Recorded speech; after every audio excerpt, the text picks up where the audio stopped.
wagemnya, wakil, ya kan? Iya, iya kan? Orang-orang lulusan teologi itu di sini kalau bapak ibu dengar khotbah itu nggak mungkin ngaco begini ngomong begini. GBI itu serem-serem bego pengajarannya. GBI itu serem-serem saya bilang karena kadang-kadang mereka menafsirkan ayat sesuai dengan kemampuan mereka mengerti ayat. Tetapi kalau kita orang-orang sekolah ya pasti ada beda-beda ya. Kalau orang-orang sekolah itu mereka tahu yang namanya hermeneutika, yang namanya homiletika, mereka tahu. Maka saya bilang Tuhan pasti mau buat sesuatu yang besar. Kita tim gembala berdoa. Ini Tuhan mau buat apa di sini? Kok ini orang-orangnya sumber daya manusianya luar biasa, Ceyov yang sampai 2 kali luar biasa Ceyov ya. Walaupun tadi siapa ini yang pagi-pagi dalam sutra ikut, di sini ikut juga. Belum lagi ada Jimmy yang rumahnya itu di Ben Hill jauh. Jimmy, kalau pemantau, wah kalau saya lihat pemantau kalau mau datang di sini tuh kayak udah mau perang, itu benar-benar luar biasa. Bapak Ibu, jangan lihat dari PK-nya berangkat. Itu enggak ada. Pemantau sekali tampil bisa cekyo, sekali tampil kan? Iya, sekali tampil di sini cuma dapat berapa duit? Iya, jadi saya lihat yang Tuhan lihat itu sama. Nama pesan yang saya lihat itu bukan duit, ya buat isi bensin nggak cukup. Maaf ngomong ya, ngomong. Buat isi bensinnya mungkin nggak cukup. Tapi beliau ini dia datang di alam sutra, kebaktian di situ dia berkomitmen. Udah gitu dia kesini lagi. Makanya hamba-hamba Tuhan yang luar biasa ini ada siapa? Ada Andri, ada Anthony. Ini kalau saya sebut bisa nama. Kurang lebih kayak gitu ya. Kita harus jalan di sini, jalan. Bukan 1 orang tapi 2 orang yang memuatkan jalan. Kita harus jalan. Kita mulai cari yang luar biasa ya Bapak Ibu. 1 kali film. Benar ya 1 kali ya. 1 kali cari. Besoknya karena apa kayaknya duitnya nggak cukup. Tapi singkat cerita kita tuh bukan nyewa, tapi kita dikasih bukan 1, bukan 2, 4 Bapak Ibu. Masih ada di lantai 3-nya kita bisa eksplor lagi di sana. Kan Tuhan mau buat sesuatu yang besar buat media ini, buat kita semua. Bapak Ibu adalah bagian dari kami. Kita adalah bagian dari Kristus. Terlibat. Percuma pelayanan kalau cuma datang ke sini, pengap nyanyi pulang. Menurut saya percuma aja. Nah, maka dari situ dalam proses pembangunan lagi, itu luar biasa banyak sekali kurang lebih kita bilang permasalahan-permasalahannya. Tapi saya percaya di setiap masalah kalau kita bisa hadapin, kita akan datang kepada kemenangan Bapak Ibu. Maka itu saya doa bareng ya sama istri saya jadi saya doa ini dia mau dibawa kemana ya. Kita doa bareng, kita tanya Tuhan, dan tanda-tanda itu semakin jelas. Waktu kita setia kepada perkara kecil, maka Tuhan mau berikan kita kepada perkara yang lebih besar. Maka aku nanti kita pindah ke Lausan nanti. Itu luar biasa, nanti saya akan jabarkan kepada Bapak Ibu. Bapak Ibu akan terheran-heran. Bisa begini ya, bisa begitu ya. Itu bukan kita. Itu visi-misinya Tuhan. Itu maunya Tuhan karena apa? Karena wadahnya udah ada. Wadahnya luar biasa, sumber dayanya luar biasa. Pembangunan gereja kita berbicara tentang gedung.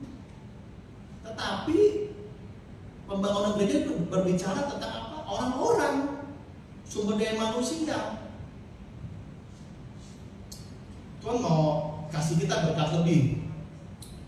Kalau saya ceritakan mungkin di Duli udah tahu kali saya terkontrol lama kemarin saya mau ini nggak bisa cerita lama apa baca namanya kita menyampaikan isi hati ya kan, isi hati itu sebagai isi hati saya kan. Ya udah jadi pikir ya udah. Jadi singkat cerita Yang tadi saya bilang, kalau kita setiap pada perkara kecil dalam proses pembangunan, Tuhan mau buat sesuatu di gereja EAC Beton ini sesuatu yang besar. Amin. Bapak Ibu terlibat di dalamnya, ambil bagian. Talenta yang sudah Bapak Ibu punya, dikembangkan. Masih ingat cerita hamba yang baik dan hamba yang buruk, tante yang diobatin? Ngeri kan? Ngeri ya? Ngeri. Saya tidak ke sana. Di masa ini kita dalam masa yang penting, dalam proses pembangunan Tuhan. Ada pertanyaan yang menggelitik pikiran saya, yang kadang-kadang apa yang mau saya sampaikan kepada jemaat, yang mereka mengerti. Mengapa kita diminta memberi dalam pembangunan rumah Tuhan? Ini yang penting, Bapak Ibu tangkap visi-visinya Tuhan.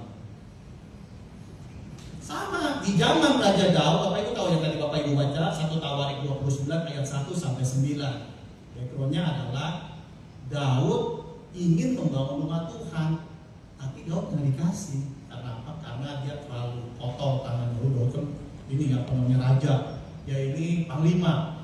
Dia kalau perang itu kalau motong orang nggak cuma begini, potong beneran ya, nggak bunuh beneran. Atau bukan kamu yang ini, tapi anakmu.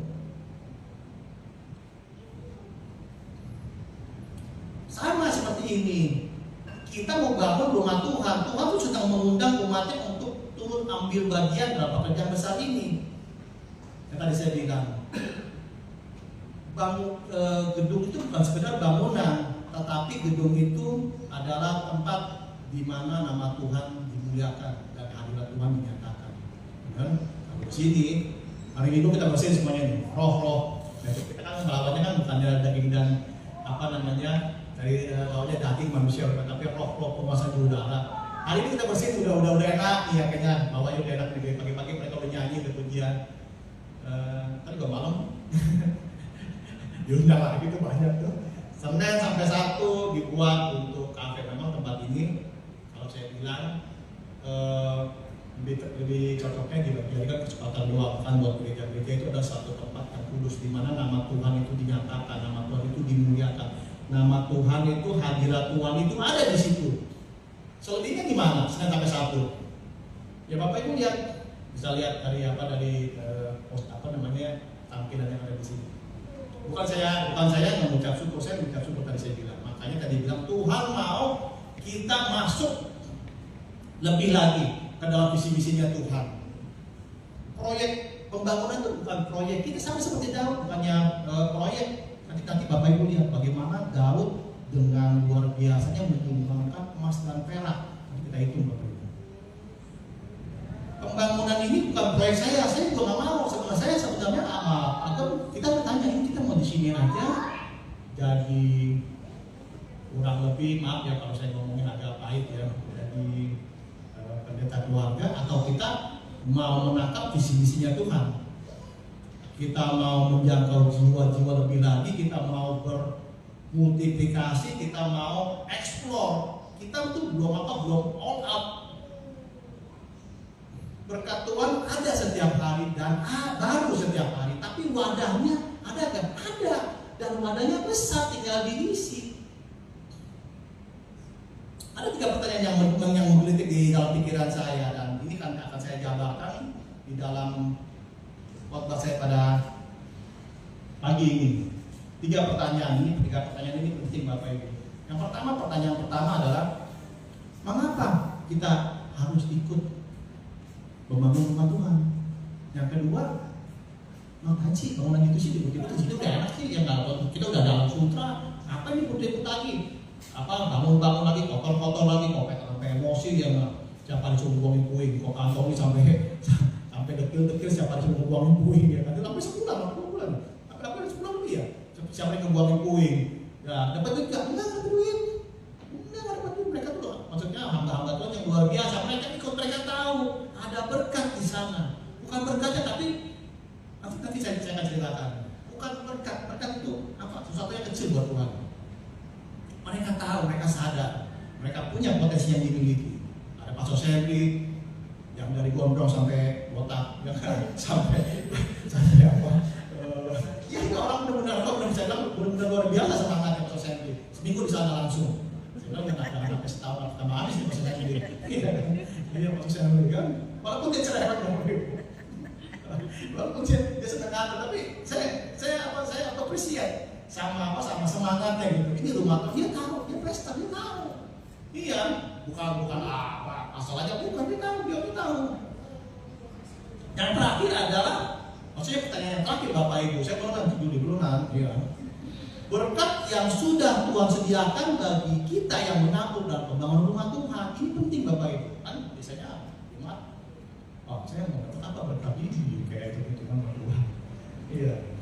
Kalau dulu saya di Gembeng diajarin sama kepala saya dulu, selalu kepala saya bilang, kalau mau Tuhan jangan hitung-hitung, nanti Tuhan hitung kamu sama kamu berkatnya ini loh, hitung-hitungan juga mau kamu. Nggak mau. Kalau mau Tuhan hitung-hitungan, kamu pagi-pagi suruh ibadah, beginilah, begitulah, begitulah. Tapi berkatnya mau, tapi Tuhannya nggak mau. Yang datang sama Tuhan nggak mau. Begitu, enggak sih? Itu apa terniang di dalam telinga saya. Sama Tuhan jangan hitung-hitungan Bapak Ibu. Jadi pertanyaan pertama, next Ceo. Mengapa kita harus ikut membangun rumah Tuhan? Jawaban pertama adalah karena itu panggilan ilahi. God's call, kurang lebih panggilan Tuhan. Karena apa? Karena kita mengasihi Tuhan. Pembangunan ini kita nggak ada untung, bukan proyek untung loh. Semuanya ngeluarin duit. Si Juli ngeluarin duit, si Nita lebih lagi, sampai semuanya yang dikeluarin, deposito semuanya masa semuanya dikeluarin pembangunan rumah Tuhan. Ibu Gembala di Terpilihan Teladan. Saya, Anthony keluarin tenaga, keluarin duit, keluarin bensin, keluarin apa, keluarin waktu. Kopeter udah pusing lagi nggak? Udah apa? Kopeter udah tak bisa di situ. Udah maksudnya benar. Pas saya beli, pas dia udah bagi kesulitan. Dia keluarin semuanya. Jimmy, semua kita yang terlibat. Nah, mungkin ada Om Sony, ada apa namanya, Pak Henry yang ikut membantu sekali-sekali di sana. Itu adalah panggilan kasih kita kepada Tuhan. Kalau kita melanjut dari Tawarik 1 Tawarik 29 ayat 1 sampai 9, Daud sadar membangun rumah Tuhan itu bukan inginnya dia. Kita tahu nih bangun rumah Tuhan kacau di keadaan begini ngebangun. Gak pas banget waktunya. Orang yang kadang susah begini suruh ngeluarin duit. Itu pikiran kita Bapak Ibu. Seenggaknya pikiran saya bukan pikiran kita. Apa bangun rumah itu bukannya 10-20 juta, bisa 100 juta Bapak Ibu. Bener. Kalau kita melihat dalam proses bergaring power, dalam perspektif pengusaha ini nggak ada ini. Kalau pusing mau dulu dah, bensin belum balik ke sono, belum sudah tenaga, belum lagi nanti sama teman sekerja, maksudnya teman-teman saya nggak pernah loh. Saya ini bangun rumah ya ada lah ya 1-2. Tapi saya selalu bangun sendiri. Waktu ini Tuhan mau saya belajar sesuatu, saya tahu Tuhan mau suruh saya belajar sesuatu. Ini saya bangun tempat tim. Jadi setiap kali apa saya mesti izin. Kita mau bangun gini gimana ya gini. Nah, itu begitu. Nanti apa ada seorang pejabat, kita mesti begini. Nah itu diperlukan ego yang turun. Kita menurunkan ego kita, tapi kita bukan mementingkan ego kita, tapi kita mementingkan ini rumah Tuhan. Ini saya belajar dari pengalaman sini. Dari pertama kerja sendiri sampai sekarang tuh kerja tim. Kadang-kadang bisa menyebarkan nama di benar nih emang kebetulan ucap ini sih, kebetulan ucap namanya lepas gitu. Kebetulan. Tapi saya percaya tadi lagunya berkali-kali Tuhan tolong, karena saya tahu Tuhan akan tolong kali ini juga. Bukan buat saya, bukannya buat Bapak itu, bukannya buat gembala, bukan buat Tuhan. Ayat 1 bilang begini, Daud, 1 Tawarik 29 ayat 1. Daud berkata pekerjaan ini besar, sebab bukan untuk manusia baik alat itu, melainkan untuk Tuhan. Kita memberi, kita menabur, kita membangun, tapi bukan karena kita terpaksa. Tuhan mau kita memberi, menabur, membangun karena kita mengasihi Dia. Artinya apa Bapak Ibu? Ketika kita ikut membangun rumah Tuhan, kita sedang ikut dalam rencananya Tuhan. Amin. Amin Bapak Ibu. Amin. Penjabaran kedua adalah menunjukkan iman kita. Yang kedua ya. Memberi menunjukkan iman kita. Ayat 2. Daud dengan segala kemampuan menyediakan segala yang dibutuhkan. Ayat 2. Satu ayat itu aja. Telah menyiapkan segala kebutuhan. Bapak Ibu tahu nggak? Daud. Ayat 3 nya coba lihat. Ayat 3. Daud kasihnya berapa emas? Daud kasih emas itu ayat 4 ya. 3.000 talenta emas dari emas Ofir. Bapak Ibu tahu 3.000 talenta emas itu kalau dikonvert ke kilo jadi berapa? 1 talenta itu 34 kilo 1 talenta. 3.000 talenta dikali 34 kilo sama dengan, kalau saya pasang itu kan kemarin 102.000 kilo dibagi, kalau kita mau jadiin ton 102 ton Bapak Ibu emas yang dikasih. Bukannya cuma sekilo 2 kilo, 102 ton yang dikasih. Ngeri ya? Itu baru emasnya aja. Emasnya bukan emas tambang Bapak Ibu, bukan emas yang asal-asal. Emasnya itu emas Ofir. Bapak Ibu tahu Bapak Ibu emas Ofir itu apa? Ofir adalah suatu tempat di mana di situ terdapat tambang emas terbaik di negeri itu. Mungkin kalau saya bilang di beberapa literasi dia bilang Ofir itu adalah tambang terbaik di seluruh dunia, waktu yang mungkin di dunia Middle East ya, dunia Middle East. Jadi yang dikasih itu Ofir itu kurang lebih kalau kita nyatakan ke bahasa ini, Daud memberikan emas murni pure 24 karat 102 ton. Itu baru emasnya aja, belum peraknya, belum dan tembaganya, belum dan lain-lain batu-batu. Ngeri gak Bapak Ibu? Tapi Daud tahu kita ini kiblatnya memang kalau GBI ke Daud dalam pujian dan penyembahan. Daud tahu Tuhan sudah memberikan contoh lewat tokoh Alkitab.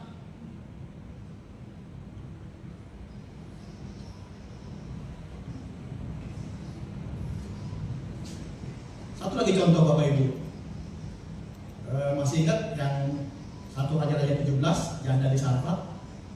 Waktu dia nggak dapat dengan segala pelimpahnya, tapi kali ini orang dengan segala kekurangannya. Janda Sarfat masih ingat ya, yang kemarin saya khotbah tuh, dia nggak punya apa-apa, besok mati. Ini datang pendeta minta, aduh, kesel bener ya. Yang pendeta datang tadi memberkati gue malah minta, terus aku udah mau mati, bagaimana? Itu bahasa saya, gitu, bahasa apa ya? Bahasa Samian, bahasa Cikolean ya, bahasa itu. Ini pendeta datang minta, susah. Ada yang pendeta. Tapi apakah seperti itu? Enggak. Ini kan yang janda Sarfat ya. Waktu dia memberikan yang terbaik buat hamba Allah itu, yang kalau kita contoh sekarang adalah kita ini hamba Allah nih, pendeta.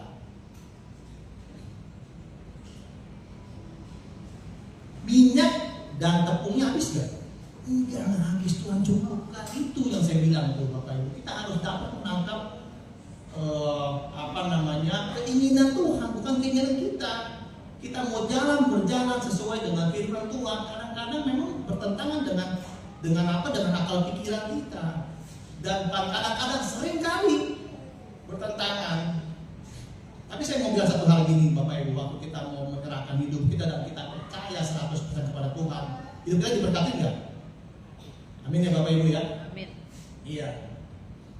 Orang yang berani memberi itu menunjukkan bahwa dia tidak menggantungkan hidupnya kepada hartanya, tetapi dia menggantungkan hidupnya kepada apa? Kepada Tuhan, kepada Allah dia. Dia nggak pusing, pokoknya hidup mati di tangan Tuhan. Sekali Yesus tetap Yesus, maju terus pantang mundur. Benar ya? Itu yang kutipan yang kurang lebih saya masih teringat sama Pastor Raffles ya. Kurang lebih ya, kalau saya beliau bilang, sekali Yesus tetap Yesus, maju terus apapun yang terjadi. Ya luar biasa. Yang kedua, pertanyaan kedua adalah apa tujuannya kita membangun rumah Tuhan? Penjabaran pertama, karena itu tanda kasih dan rasa syukur kita. Tadi saya sudah bahas. Ayat ketiga, 1 Tawarik 29 ayat ketiga, Daud berkata, oleh karena hatiku cinta kepada rumah Allahku, aku memberikan juga dari milikku sendiri. Jadi kita lihat tahu ya, 102 ton emas murni dari Ofir, 24 kali itu Bapak Ibu, emas terbaik di seluruh negeri itu. Daud tidak memberi karena disuruh. Dalam arti kata Daud itu dia nggak disuruh-suruh dulu baru memberi, tapi dia memberi karena ia tahu dia mengasihi Tuhan. Kalau kita mengasihi Tuhan itu terlihat. Bapak Ibu, saya nggak bilang Bapak Ibu harus tabur. Wah, ini 5 juta, 10 juta enggak. Seberapapun yang Bapak Ibu tabur, saya mau Bapak Ibu naik ke level yang lebih lagi. Saya mengalami banyak. Tadi saya mau kesaksian. Cuma kemarin sempat crash sama istri. Istri mau kesaksian begini, saya mau kesaksiannya begini. Jadi saya bilang, istri bilang, cukup ya? Saya bilang, udah nggak jadi dah, saya jelasin begitu dah. Jadi istri saya mau menabur, menceritakan kebaikan Tuhan, bagaimana kita dipelihara sama Tuhan sampai saat ini. Itu dari menabur, Bapak Ibu, dari menabur. Akhirnya nanti di next kesempatan lain saya akan bersaksi. Kalau kita sungguh mengasihi Tuhan, itu akan terlihat dari pengorbanan kita. Saya ucap syukur. Kalau Peter datang begini ya Pak, kadang-kadang disuruhnya suka ngambek, kita tetap iya. Kalau Peter kalau ngambek itu bisa kayak Kevin. Bosnya juga sama, bosnya begitu. Iya. Jadi tapi kita tetap kerjain. Jangan lihat nih orang kok begini, nih orang begitu. Saya nggak tahu, tapi yang saya tahu waktu kita berpikir positif, Tuhan berkenan atas hidupnya. Antoni, siapa lagi tuh? Pastor Serdi, yang memang mereka bertiga. Kalau Juli kan selalu megang duit ya, power. Kalau nggak ada duit nggak boleh power. Kalau kita tuh dia yang rules semuanya. Kalau Pak Gambedi Pak Hati ya. Kalau saya pengembira. Kalau saya pengembira. Jadi kita sama-sama di satu tim semuanya. Yang kedua adalah untuk memuliakan, apa tujuan kita bangun rumah Tuhan? Untuk memuliakan nama Tuhan. Pembangunan rumah Tuhan itu bukan buat gengsi, Bapak Ibu. Wah, ini kayaknya besar. Enggak, bukan di sini kita udah bangun lagi, udah nggak cukup. Waktu kita doa, Tuhan bilang pergi, jalan, cari. Kita jalan, kita cari. Ini duitnya pernah ada saya, usaha saya masih belum tetap. Kalau kita kaki Juli sih usahanya luar biasa ya kan. Tapi yang lain-lainnya tim kembali yang hanya beberapa gelintir orang, apakah duitnya banyak? Enggak, Bapak Ibu. Saya yakinkan Bapak Ibu enggak. Dalam pikiran saya gitu, kalau nanti mereka menabung berapa aja terserah gitu, ember maksudnya. Iya, tapi sekarang ini jangan itu jalan. Dan itu tanda-tandanya jelas. Kita disuruh jalan, kita disuruh melangkah. Ya udah kalau gitu kita mau apa? Saya mau jadi seperti janda di saat itu. Saya mau saya mau pasrah. Saya mau menyerahkan hidup saya, apapun yang terjadi, bodoh amat, jalan aja. Kalau Tuhan bilang jalan. Karena saya percaya waktu kita ikut Tuhan, ada hari esok yang penuh dengan harapan. Ada masa depan yang gilang, amin Bapak Ibu. Amin. Itu dia yang saya bilang tuh, bukan buat kita. Gereja yang benar, yang dibangun akan menjadi berkat bagi sekeliling gereja itu. Tuhan milih kita jadi berkat, benar kan? Kita bilang jadilah terang, berarti apa? Jadi berkat ya kan? Jadi melalui gereja ini di Lawson ini kita akan kita akan jadi berkat bagi banyak orang.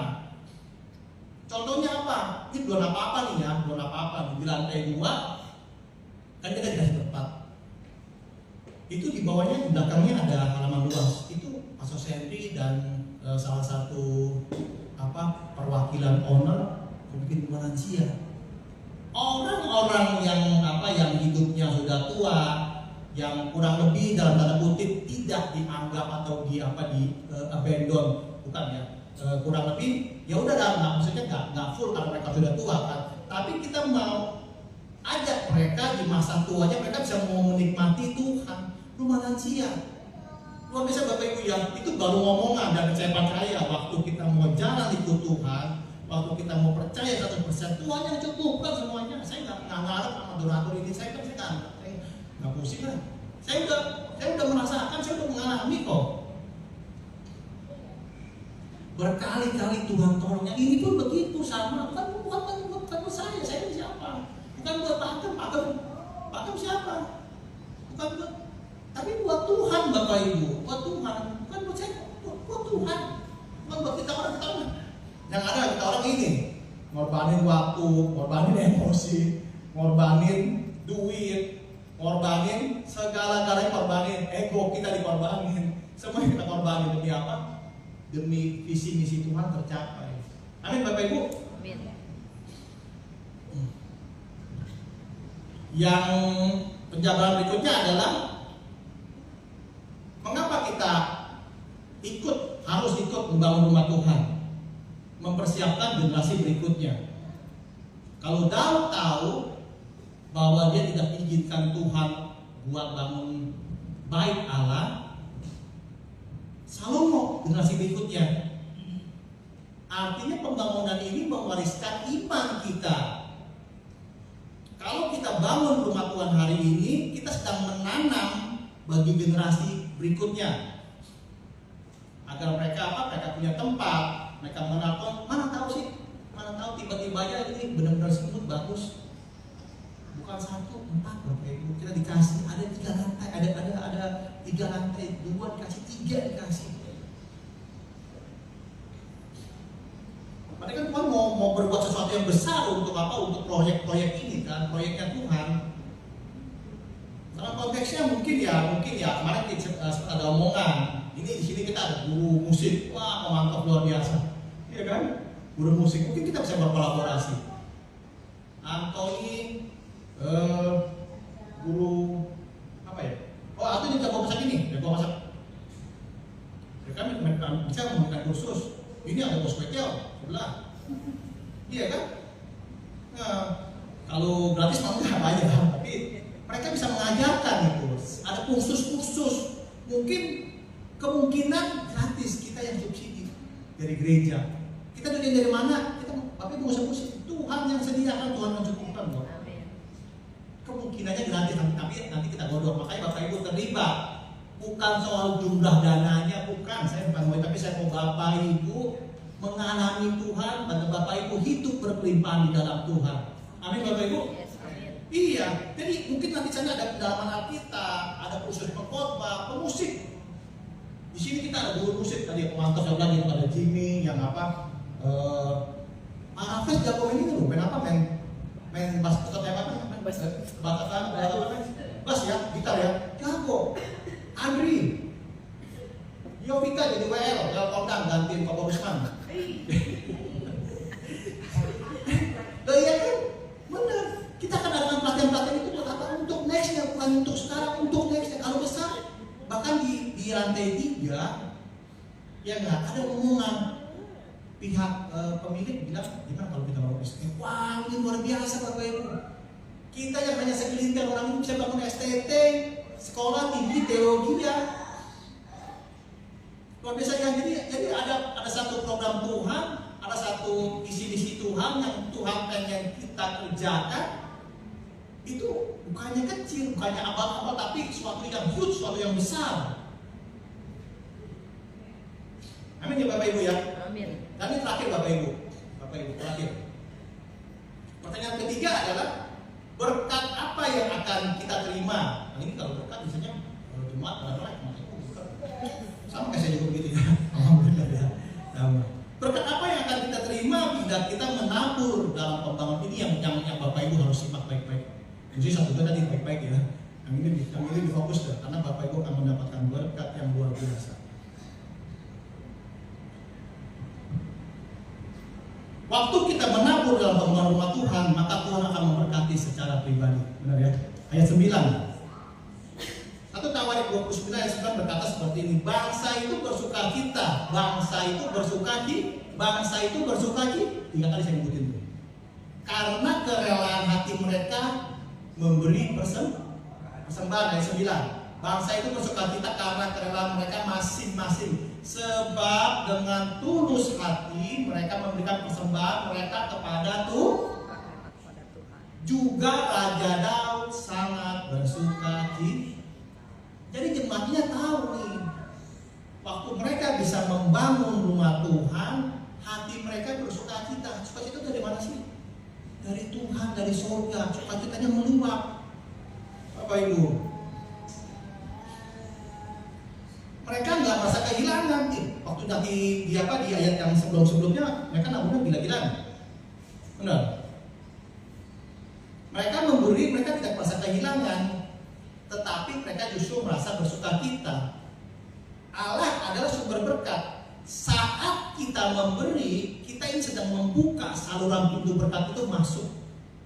Firman Tuhan bilang apa? Pujilah aku Tuhan semesta. Kalau gitu lagu itu saya kayaknya awalnya kalau di foto difotoin ngeri. Tuhan bilang pujilah aku Tuhan semesta alam, tidak apa-apa, bukan tingkap langit. Bapak Ibu kan masuk ke dalam berkatnya Tuhan yang luar biasa. Jangan pikir aku nabung cuma 5.000 bisa apa? Jangan. Nanti saya akan jawab kepada Ibu, aku nabung cuma 10.000 kenapa? Bapak Ibu ikut masuk ke dalam proyek ini. Saya tahu ya kalau mau nabungnya 1 juta 2 juta mungkin enggak lah. Tapi saya mau Bapak Ibu di dalam bimbingan kami penggembalaan, saya mau Bapak Ibu masuk ke dalam pembangunan ini. Jangan pikirkan jumlah, nggak usah. Nanti Tuhan akan berbicara, mungkin Bapak Ibu punya kenalan, Bapak Ibu bisa kasih itu juga merupakan salah satu jalur yang Tuhan pakai. Bapak Ibu bisa Tuhan bisa pakai Bapak Ibu untuk saya punya kenalan ini jam-jam itu. Tuhan bisa pakai siapa aja, yang terutama yang tadi di sini karena Bapak Ibu adalah domba sini dan jemaah sini, saya berkewajiban menyampaikan kebenaran firman Tuhan kepada Bapak Ibu. Tuhan tuh nggak pernah berhutang, benar ya? Pastor Raffes bilang gitu ya, Tuhan tuh nggak pernah berhutang. Kemarin di WA-nya kok luar biasa, benar ya. Justru waktu kita ikut dalam proyek pembangunan Tuhan ini, kita membiarkan Tuhan.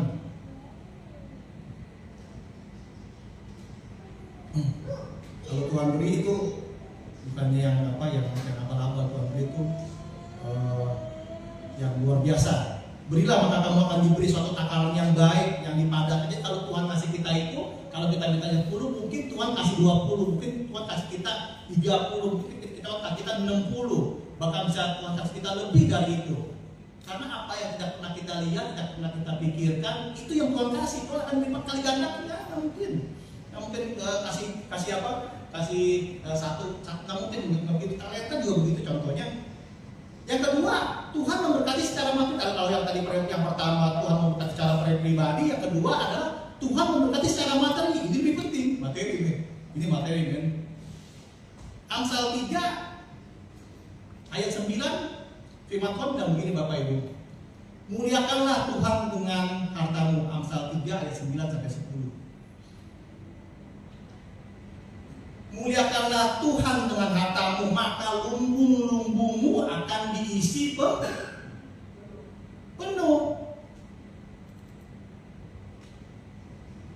Orang yang menabur di ladang Tuhan itu tidak akan kurang. Kan saya kasih contohnya ya, saya akan berkali-kali gitu ya. Firman Tuhan itu bukan cuma sekedar tahu ya, tapi firman Tuhan itu harus direnungkan. Artinya kalau direnungkan, kita ulang. Jadi firman itu boleh jadi rema. Waktu kita rema, kita ada kekuatan. Firman itu punya kuasa, sehingga waktu kita punya kekuatan, kita punya kepercayaan. Waktu kita punya kepercayaan, kita yakin dan percaya kalau Tuhan beserta kita dan kita akan masuk dalam jalannya Tuhan. Itu makanya kita bilang kalau firman Tuhan itu dia harus terus diulang-ulang biar melontak dibilang gitu ya. Orang yang menabur ladang Tuhan tidak ada kekurangan. Tuhan sanggup melipat gandakan dengan cara yang ajaib. Bukan hanya uang Bapak Ibu. Kesehatan, rumah tangga yang harmonis. Maka pergumulan Bapak Ibu dijawab sama Tuhan. Karena apa tadi? Waktu Bapak Ibu masuk ke dalam pekerjaan, Tuhan ikut dalam pekerjaan dengan hati ya, dengan hati yang rela dan dengan hati yang bersuka cita, itu yang berkenan. Itu udah paling top dah, udah paling bagus dah. Bukan soal jumlahnya berapa, bukan. Amin Bapak Ibu. Dan yang terakhir adalah Tuhan memberkati secara rohani.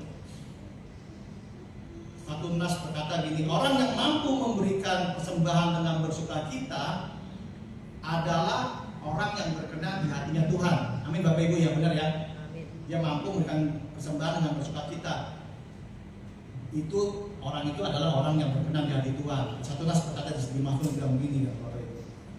Berbahagialah orang yang kekuatannya di dalam engkau, yang jalan-jalanmu ada di dalam hatinya.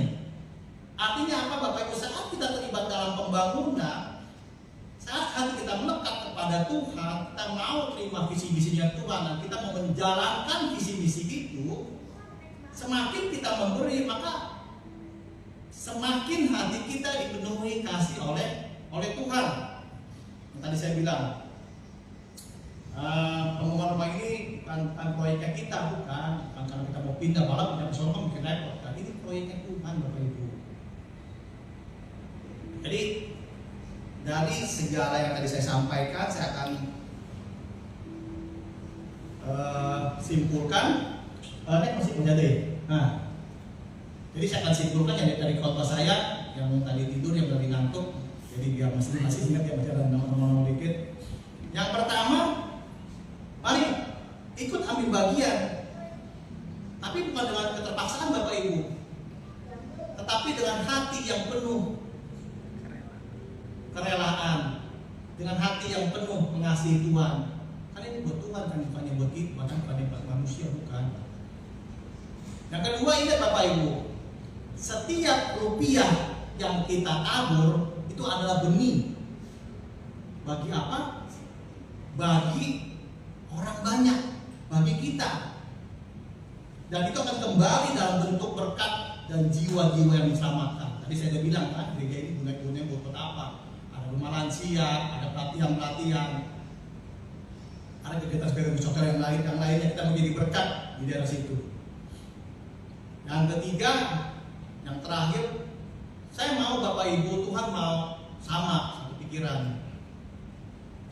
Waktu kita memberi bukan karena kita mampu, tapi waktu kita memberi, kita mau karena hati kita mengasihi Dia. Amin Bapak Ibu.